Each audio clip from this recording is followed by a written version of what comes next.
Time to fight, Hey, what's going on, guys? Mr. Chuckles here, and today I've got some gameplay for you guys on Rusted Lands. I ended up going 29-2. I'm using the Last Word and Her Benevolence.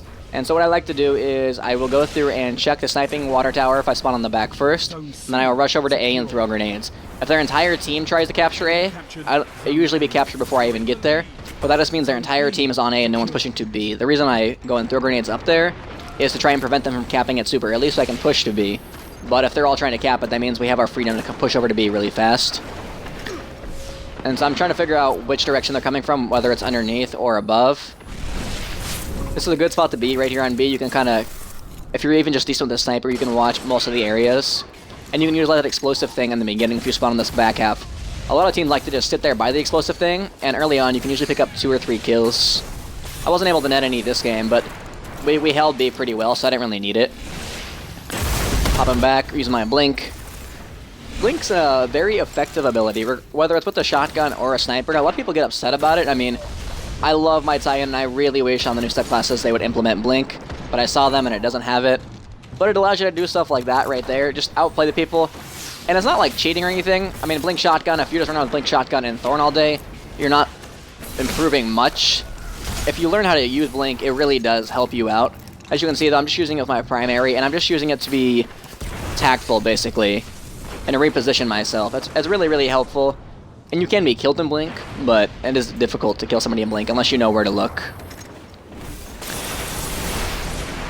So I'm not sure how many people are around me. I see 2 to 3 dots on my map, so I basically reposition. I'm trying to wait to see if they're all capping B, or if my team's going to get it. I don't know how many we're pushing in. And so now that I realize they're spawning behind me too. That's why I didn't push in. My team is capping A as well, so that's the reason why they started spawning behind me. So I got that guy. I'm going to, this guy he is floating. That's a good thing to do is tie-ins, but if you just look up, it's not that hard to shoot him. Especially with a primary. And let's watch for some Neva Bomb magic. Poof. Later, guys. I wasn't really expecting anything out of that, but I thought it was pretty cool and I thought it was fun. I've seen a lot. I've obviously seen like 4 or 5 man across the map Neva Bombs, but the fact that I don't really hardly ever do it, I thought it was kind of cool. And so I'm just defending my area at this point. Basically, whatever zone they're on, if I can't contest it or I'm unsure of how many people are there, I'm basically just picking off the zones or defending the zones that I know are going to be with basically my capabilities. I see heavy ammo is spawning, and there's a guy behind me too. So before I go into push to heavy ammo, I'm going to turn on this guy just for the simple fact that I don't want him to either 1, come in with the super on our heavy, or 2, try and cap our zone while we're busy waiting on heavy ammo. So now I'm going to go pick it up, and it's perfect because almost all of my team spawn at the exact same time in this back area, so over half of us get this heavy ammo. So that's really, really nice. Pick it up and then reposition real quickly. Head on out back. So now basically, when I get it on this side, I jump up top first because they can come from so many different directions with heavy, whether it's below, left, or right. You gotta be careful when you're sitting up top, just constantly check all the sides. Basically, I just try to evaluate how many people on their team have heavy ammo, and if they do have heavy ammo, where are they located.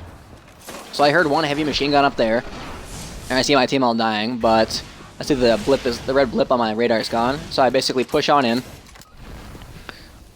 And I'm trying to figure out where I need to go with my rockets. What can I defend or secure with this extra rockets that I have? And I push up here. I see the X on basically my screen. My teammate died, so I know there's somebody here. Got rid of 1 heavy ammo. I wasn't sure if that guy had heavy, so I kind of backed it off for a sec. I realized he just had a grenade, so not a big deal. Nailed that guy. I managed to miss my Neva Bomb, but then turn around and punch him in the face, so either way, it worked out. I don't think I teabagged in there. I really don't. I think I could be wrong. Maybe I did. But I thought it was a fun play. I try not to teabag people. I usually only teabag people if they teabag me first, or they use Thorn and Shotgun, and then they'll usually teabag me. So it usually results in them teabagging me first, and I follow up with it. I might occasionally wave to somebody as a super. This is crazy, though. So here's 1 golden gun. He's dead. I shoot him once and I run. That's not even the craziest part. So I realize I'm surrounded on this side. I then realize there's people over here. So, you hear that? Freaking golden gun. I just dodged 2 shots. Absolutely insane. I basically just dodged 2 different golden guns in 30 seconds. And instead of running in a straight line, I basically used every single wall possible so they can't get a clear shot on me. And then, I'm not sure if that was him who followed me, but whoever decided to chase me regretted it. Gotta love those cluster grenades. So I realize there's a guy down below. And sometimes I realize there's a thorn too. Pain in the ass weapon, but not a big deal. I could have, I mean, headshots are nice, but if you realize that you can kill him in a body shot, there's no point not to take that shot. Not everything needs to be fancy. Just kill him whenever you can. Of course, you can land a headshot every time. Kudos. But sometimes you don't want to spend that little bit extra time to kill or lining up the shot if you have to. Got that guy, and now I hear a bunch of supers over here. I wasn't sure what they were. I see deaths, so I don't know what's going on. He's done. And basically I'm repositioning. I realized that there was at least 3 people over there that I know for sure, and they're all in different areas too, so it's not like I can just snipe them all off real quick or pick them off. So I just push back to my heavy ammo because it's the safest thing to do. Gonna pick this up. Heavy ammo available. There we are. And basically the first thing I always do when I get heavy back here, I pop on the water tower and check below. I then use these rocks and check out back and make sure there's no snipers or people lined up with rockets. You don't ever want to push through a small doorway like that, even if you're jumping and people have heavy ammo, or just in general at all, without checking everything around you. It's because you're basically going through a super small area, and there's a choke point basically, and there's a good possibility you can die if you don't pay attention. So I saw a dude jumping over there, and I wasn't sure what was going on, and then I heard and saw the rocket, so I decided to leave. I realized I still had one rocket, but I didn't know who else was all back there, and he was just sitting directly behind the wall. So I put my rocket to good use here and basically keep them off of A. This spot is a very tactful spot to sit on this map because you can see both A and people coming from C. However, I realize that there's people pushing on A right now. They're still there, and C is being captured, and there's a dude below me, so I just kind of repositioned and got out of there. I didn't want to get completely surrounded and then attacked. So now I'm working my way back up to A, and I realize they have 2 zones. We are winning by quite a bit just because of the kills, but I would like to capture B again. I heard a bubble pop, so I'm going to go get those. Always pay attention to your audio cues for any supers, be it the enemy teams or yours.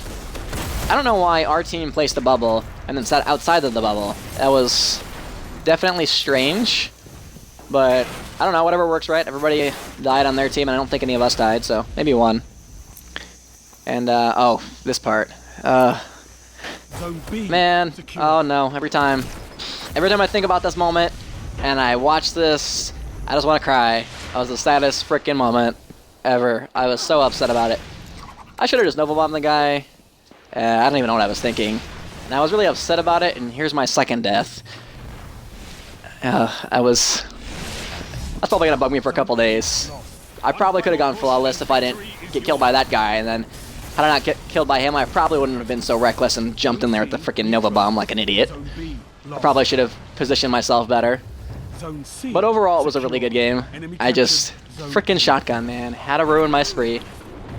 So here my team's capturing B. I'm just trying to watch their back at this point.